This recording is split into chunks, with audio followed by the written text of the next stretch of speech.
ससुराल में समझौता। रवि 29 साल का हो चुका था, पर अब भी वो शादी नहीं करना चाहता था। इसीलिए रवि की माँ सुमन उसे समझाती है और उससे कहती है, रवि बेटा, तू 30 साल का हो गया है और शादी अगर सही समय पर हो जाए तो ही अच्छा होता है। पर माँ, मैं अभी शादी के लिए तैयार नहीं हूँ। अरे रवि बेटा, इंसान को समझौता तो करना ही पड़ता है।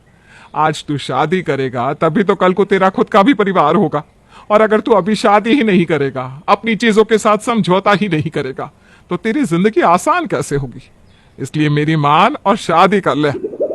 सुमन रवि को काफी समझाने की कोशिश करती है और आखिरकार रवि शादी के लिए मान जाता है। अब बहुत जल्द सुमन अपने बेटे रवि की शादी तृप्ति नाम की लड़की से करवा देती है।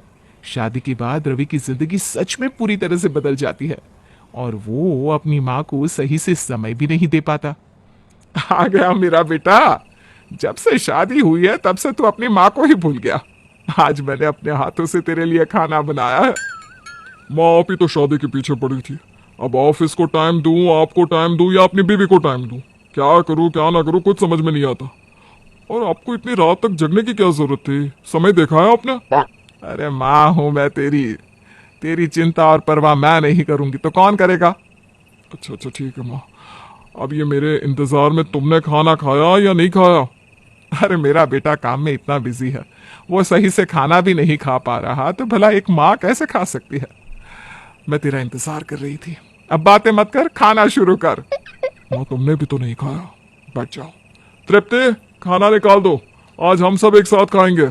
अरे नहीं बहू, आज मैं खुद अपने बेटे को अपने हाथ से खाना खिलाऊंगी। तू बैठ जा, तू रहने दे। सुमन खुद रवि को अपने हाथों से खाना परोसती है और अपने हाथों से ही खिलाती है। ये देखकर तृप्ति को बहुत गुस्सा आता है, क्योंकि सुमन की वजह से रवि तृप्ति को समय नहीं दे पा रहा था। देखते ही देखते रात का 1 बज जाता है, पर सुमन अपने बेटे को छोड़ती नहीं। और आधी रात में जब रवि सोने के लिए जाता है तो तृप्ति रवि से कहती है, छोड़ दिया तुम्हारी माँ ने? आ गई तुम्हें मेरी याद?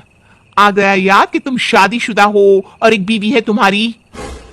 अरे माँ समझने की कोशिश क्यों नहीं करती कि उनका बेटा शादीशुदा है? तुम्हें अकेला क्यों नहीं छोड़ना चाहती? अरे क्योंकि मैं अपनी माँ का इकलौता बेटा हूँ। देखो, अब मैं बहुत थक गया हूँ, सो जाओ, मुझे इस बारे में बात नहीं करनी। रवि तृप्ति के बातों का बड़े ही अजीब तरीके से जवाब देता है। ये देखकर तृप्ति को बहुत गुस्सा आता है और वो भी चुपचाप सो जाती है। अगली सुबह भी सुमन जल्दी से उठकर अपने बेटे के लिए नाश्ता बनाती देती है। उठ गया बेटा, चल जल्दी से नाश्ता कर ले और समय पर ऑफिस चला जा। मैं अभी तेरे कमरे में तेरा पर्स और तेरी घड़ी लेकर आती हूँ, और तेरा लंच भी मैंने तैयार कर दिया है। माँ, आप क्यों इतनी टेंशन लेती हो? आप आराम से बैठो, तृप्ति है ना, वो कर देगी। मेरा इस घर में होना ना होना एक बराबर ही है। तुम्हारी माँ है ना सब कुछ करने के लिए। मुझे तो समझ में नहीं आता, अगर तुम्हारी माँ तुमसे दूर हो ही नहीं सकती थी तो उन्होंने तुम्हारी शादी ही क्यों करवाई? इतना बोलकर तृप्ति वहां से नाराज होकर चली जाती है, जिसके बाद रवि तृप्ति को मनाने के लिए अब अपना ज्यादातर समय तृप्ति को देता, जिस वजह से सुमन को टाइम नहीं मिल पाता और सुमन उदास हो जाती है। ऐसे ही एक दिन रवि की छुट्टी होती है और तृप्ति रवि से कहीं बाहर चलने को कहती है। हमारी शादी को कितना टाइम हो चुका है, पर हम कभी भी बाहर नहीं गए। चलो ना आज मूवी देखने चलते हैं। सही कह रही है बहू, कितना टाइम हो गया मुझे भी अपने बेटे के साथ बाहर गए हुए। जब से इसकी शादी हुई है ये तो माँ को पूरी तरह से भूल ही गया है। पर कोई बात नहीं, आज हम सब एक साथ बाहर चलेंगे। तृप्ति अपने पति के साथ बाहर अकेली जाना चाहती थी, पर सुमन भी उनके साथ चल पड़ती है। उस समय तो तृप्ति कुछ नहीं कह पाती, पर घर आने के बाद उसका पूरा गुस्सा रवि पर निकलता है। मुझे तो समझ में नहीं आता तुम्हारी माँ की प्रॉब्लम क्या है। आखिर वो हम दोनों को प्राइवेसी कब देगी? माँ समझती क्यों नहीं, हम पति पत्नी हैं, हमें भी अपना टाइम चाहिए। अरे तृप्ति, शांत हो जाओ और थोड़ा आराम से बोलो ना, अगर माँ ने सुन लिया तो उन्हें बुरा लगेगा। और वैसे भी शादी के बाद हर किसी को समझौता करना पड़ता है। थोड़ा समझौता तुम भी करना सीख लो, मैं भी तो कर रहा हूँ ना। तुम्हें समझौता करना है तो तुम करो, मैं नहीं करने वाली। एक बार फिर तृप्ति रवि से नाराज हो जाती है, पर ये सारी बातें सुमन सुन लेती है। अपनी बहू की ऐसी बातें सुनकर सुमन को भी बहुत गुस्सा आता है और अब वो भी जानबूझकर अपनी बहू को जलाने के लिए बार बार अपने बेटे को आवाज देने लगती है। रवि बेटा, तबीयत ठीक नहीं लग रही, जाकर मेरी दवाई तो ला दे। माँ जी, अगर ज्यादा तबीयत खराब है तो आपको पहले बताना चाहिए था, मैं आपको दवाई दिलवा कर ला देती। अभी रात हो चुकी है, पता नहीं दवाई की दुकान खुली होगी भी या नहीं। रवि बेटा, बहू बिल्कुल सही बोल रही है। लगता है अब इस सर के दर्द को झेलना ही पड़ेगा। तुम दोनों जाकर सो जाओ। कोई बात नहीं माँ, मैं हूं ना। चलो मैं आपका सर दबा देता हूँ। जब आपको नींद आ जाएगी तब मैं भी सो जाऊंगा। इतना बोलकर रवि अपनी माँ के साथ अपनी माँ के कमरे में चला जाता है।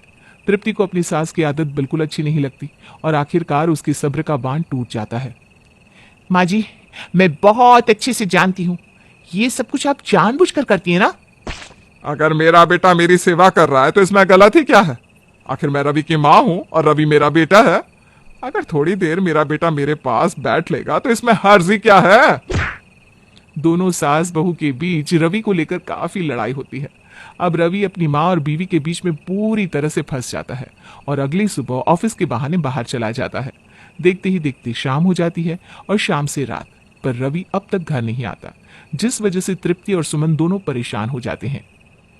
माँ जी, रवि ने तो कहा था कि वो ऑफिस जा रहे हैं, पर आज से पहले वो कभी इतने लेट नहीं आए और वो फोन भी नहीं उठा रहे।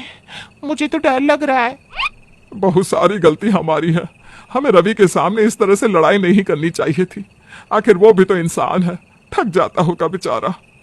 तृप्ति और सुमन को एहसास होता है कि उन दोनों की लड़ाई में रवि कितना परेशान हो रहा है।